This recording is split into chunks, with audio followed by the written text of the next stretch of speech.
herbe et Pascal attaque la pêche dans un petit réservoir de montagne. Voilà, on se retrouve sur un petit lac sur le bord du Buch. Alors donc on pourrait en profiter pour parler un petit peu de la pêche en lac. L'intérêt, c'est de pouvoir pêcher toute l'année avec des techniques de pêche très variées, avec des soies flottantes, des soies intermédiaires, des soies plongeantes, des mouches flottantes, des mouches qui coulent, des nymphes et des streamers. Souvent, les pêcheurs à la mouche sont un petit peu frustrés. En pêche en rivière, ils n'arrivent pas à attraper des poissons de taille intéressante. Et là, dans ces plans d'eau-là, on arrive à se régaler, à faire des poissons très très intéressants.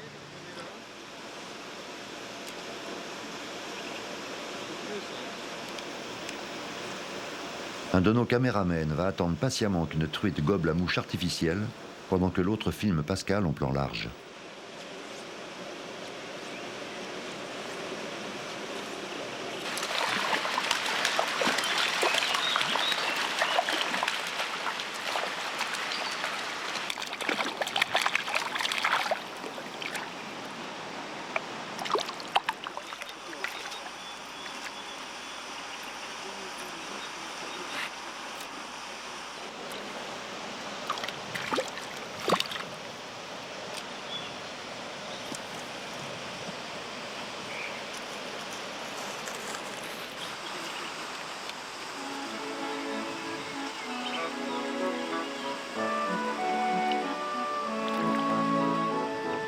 Étonnant.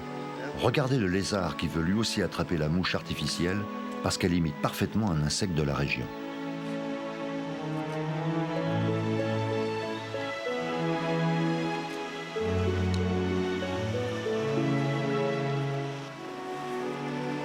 Un conseil de champion de pêche à la mouche. Il vous recommande le réservoir du lac des Persas à Charançat dans le Puy-de-Dôme. Sur 6 hectares, vous prendrez des truites qui combattent magnifiquement. C'est ouvert du 15 avril au 15 décembre. Pêche sans ardillon. Alors je vais vous monter une mouche qui m'a servi à remporter le championnat de France 93. C'est une sèche. En Provence, on appelle ça chez nous le tavan, en référence aux gros insectes qui volent et qui piquent. Et je vais monter sur un hameçon de 14 K10 avec du fil de montage noir. Donc je m'arrête sur les 2 tiers, aux 2 tiers de la hampe à peu près. Et je vais faire le con avec 2 morceaux de herse de pain. On tresse le pan afin d'avoir un corps un peu plus fourni. On tourne. On coupe le pan. Ensuite, on va placer une touffe de poils de cervidé. Pas trop importante. De façon à ce que le poil de cervidé ne dépasse pas trop derrière non plus. On fait un tour libre. Et on appuie sur le second, le poil de cervidé se redresse, et ensuite on coupe tout ce qui est devant.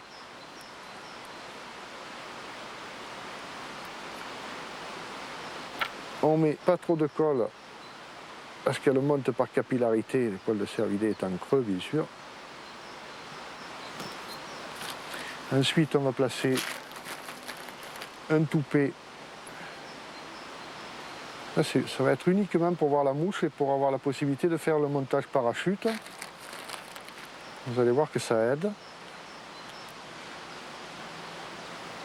Vous enroulez d'abord le dubbing derrière le toupet de façon à faire épaisseur et à camoufler la colle qu'on a mis sur le poil de cervidé. On poisse parce qu'on va faire un petit dubbing autour du toupet, un peu du dubbing de lapin.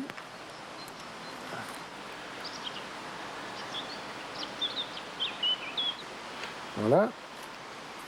Vous enroulez d'abord le dubbing derrière le toupet de façon à faire épaisseur et à camoufler la colle qu'on a mis sur les poils de cervidé. On prend une plume de coumette, et on vient placer la plume entre l'œillet et le toupet. On fait 2-3 tours. On va y mettre un point de colle. On va couper à ras. Ensuite, il ne reste plus qu'à couper le fil de montage. le hacle et le toupet. Donc c'est une mouche très chargée qui va flotter très bas sur l'eau. Ce sont les poils de cervidés et le haque de vent qui va vous permettre de faire flotter la mouche. Le corps de la mouche étant sous l'eau.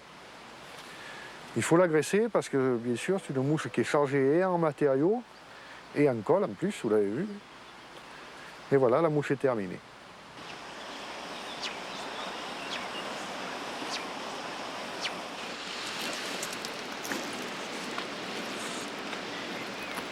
Pascal va essayer de laisser sa mouche au-dessus de la surface, environ 6 cm, pour prouver que certaines truites arrivent à gober les insectes hors de l'eau.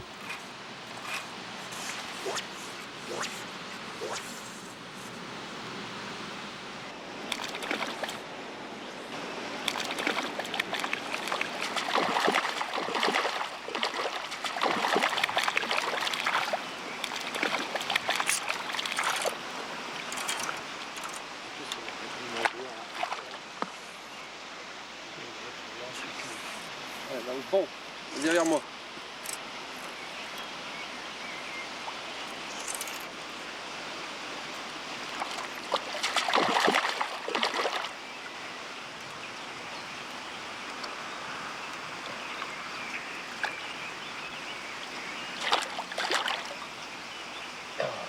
Superbe poisson.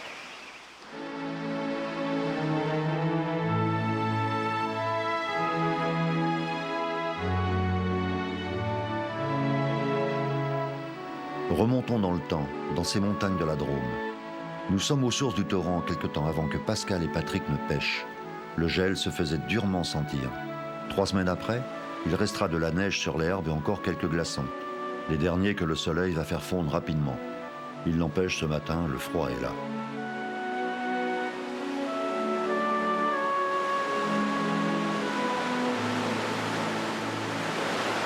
Ouais, bon, ben là, on a essayé de pêcher ce petit torrent, c'est le Buech à la source. Hein.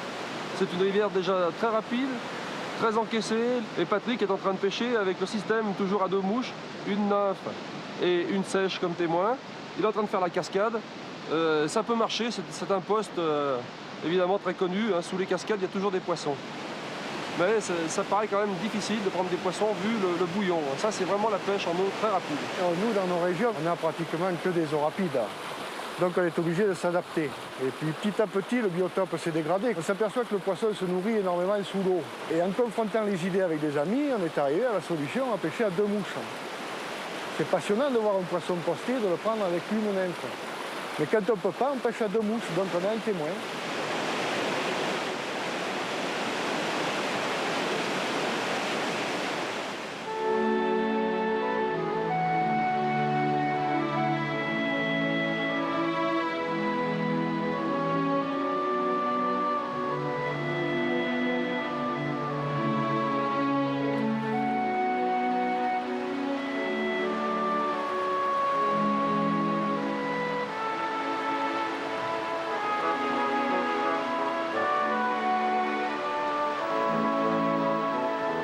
Les 2 pêcheurs ont attrapé quelques petites truites qui ne faisaient pas la maille et qu'ils ont remises à l'eau.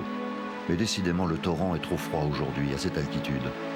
En revanche, le paysage est magnifique et vaut le coup d'œil.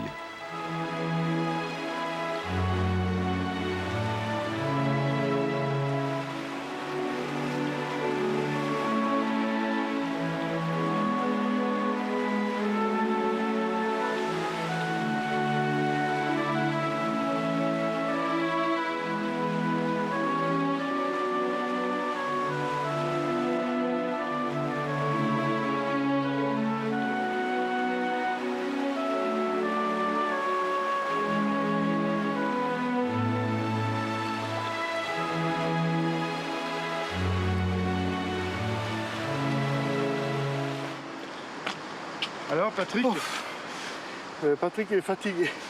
Ça c'est vraiment de la pêche à eau rapide. Ici on est dans les sources du Buech. On est au Trabuech. Les sources on les voit sur la montagne. Enfin, on voit la montagne là-bas, les sources sont là-bas dedans. Le village c'est la Georgette là. Comment? La Georgette. Petit village, il y a toujours du monde. Il y a une petite station de ski. On a aperçu les remontées mécaniques. Alors, vous avez essayé de prendre du poisson là, Patrick? Oui, j'ai essayé de prendre du poisson. J'en ai pris une là-dessous. Malheureusement, elle n'était pas maillée. Et ça fait partie du jeu. L'essentiel, c'est de les prendre, c'est que la technique marche. Mais là, il y a vraiment beaucoup de courant. Les coups sont vraiment pas formés, c'est vraiment très dur, très difficile. Là, ça devient de la pêche extrême maintenant. En tout cas, le pays est extraordinaire. Ah, le paysage est magnifique.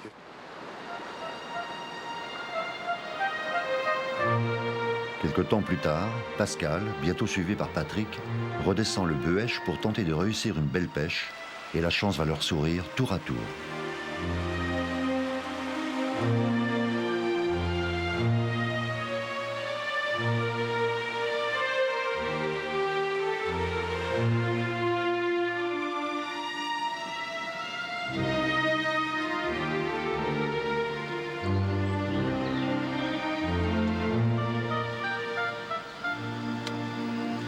Pascal va essayer de prendre une truite en poste pratiquement à nos pieds. Nous le retrouverons tout à l'heure. Il s'est mis en place en France une école de pêche française, donc on cherche à apprendre aux gens de la même façon partout. Non, mais c'est tout simplement, c'est l'apprentissage, ça, de la pêche à la mouche, c'est-à-dire maintenir sa soie en l'air.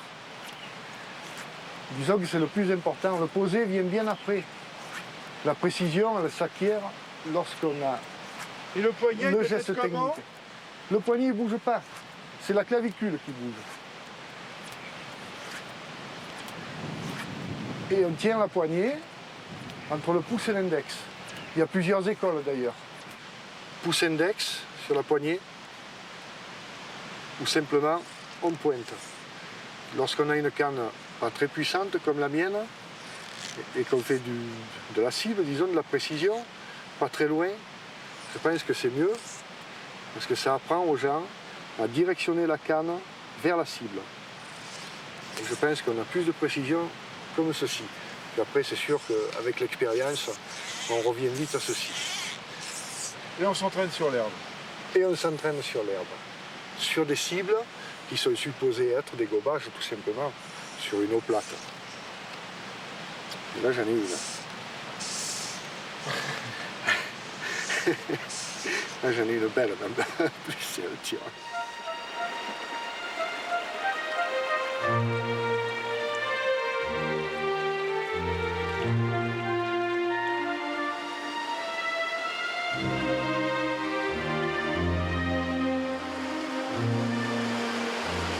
Alors, un nœud très simple, le nœud du chirurgien.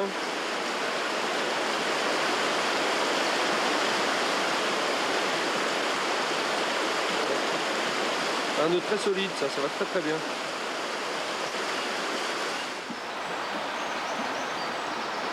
Pascal pêche sur un poste abrité du courant, sur lequel il a aperçu des gobages, presque à ses pieds, à l'endroit d'un vieux lavoir englouti.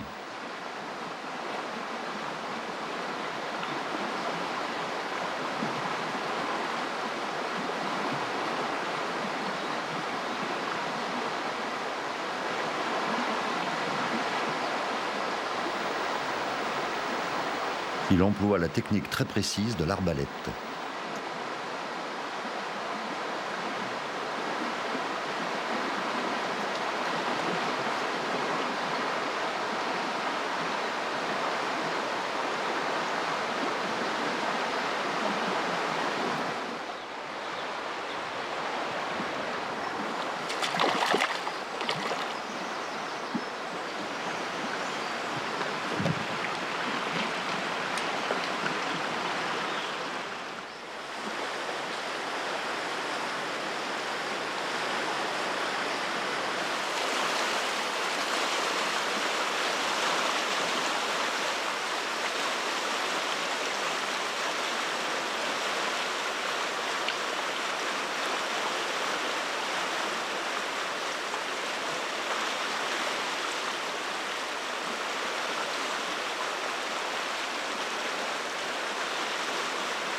Patrick Sanguin sait parfaitement se servir de la technique de l'arbalète et obtient une telle précision qu'il place pratiquement les mouches sur le poisson.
Voilà, on la prend, qu'elle retrouve un peu ses esprits.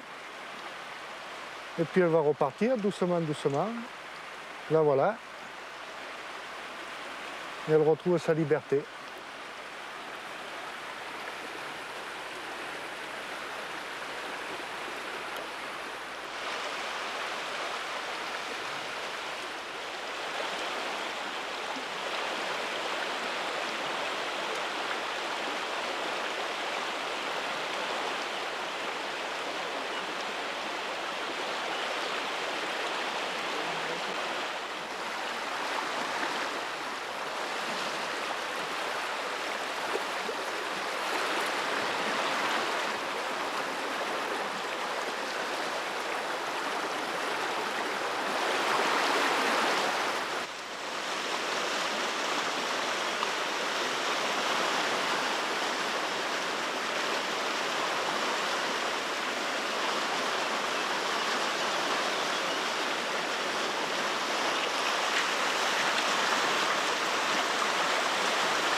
Patrick, vous qui êtes champion de France de pêche à la mouche, le temps doit avoir beaucoup d'influence sur votre passion en fait. Le temps a toujours une influence sur la passion, bien sûr. Le temps, c'est le plus important pour la pêche, surtout dans les régions dans lesquelles on se trouve.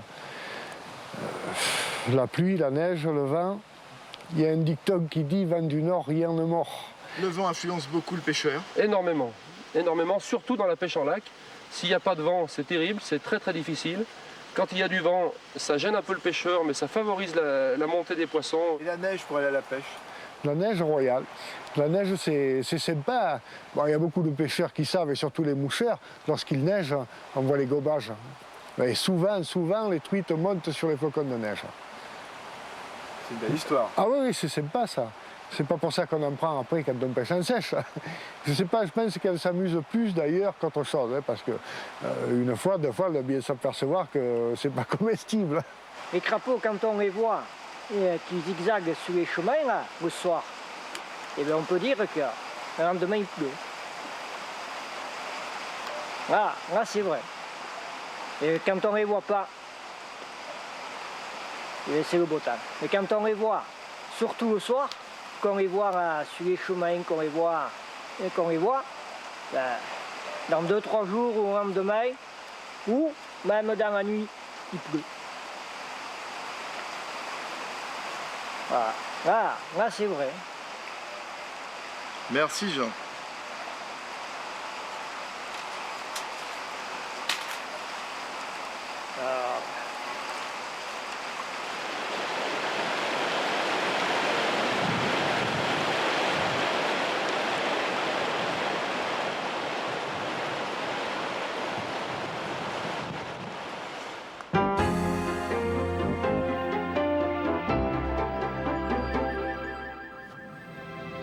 En Écosse, dans les Highlands, rejoignons quelques minutes Denis Woodley sur l'île de Skye, que Tréchasse vous avait présenté à la chasse de la bécassine et du lapin. C'est un champion de pêche au saumon.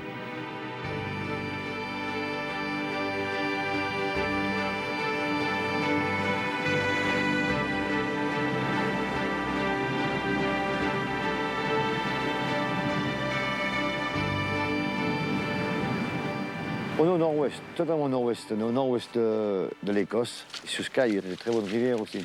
On est beaucoup de pêcheurs ici, parce que c'est des petites rivières. Certaines rivières, on n'a pas besoin de permis. Certaines rivières, on a des permis que les gens peuvent se permettre d'acheter. Parce que dans le sud, c'est toutes des grandes rivières qui sont toutes gérées par management. Pour pêcher dans le sud, c'est vrai, c'est vraiment cher. Hein.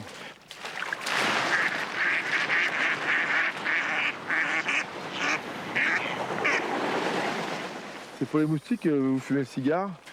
De préférence, c'est pas des moustiques, c'est des midges. Qu'est-ce que c'est? C'est beaucoup plus fin que le moustique, c'est la grosseur d'une tête d'épingle. Et dès que vous en tuez un, il y en a à peu près 1000 qui viennent à l'enterrement. Ça, c'est une mouche d'été.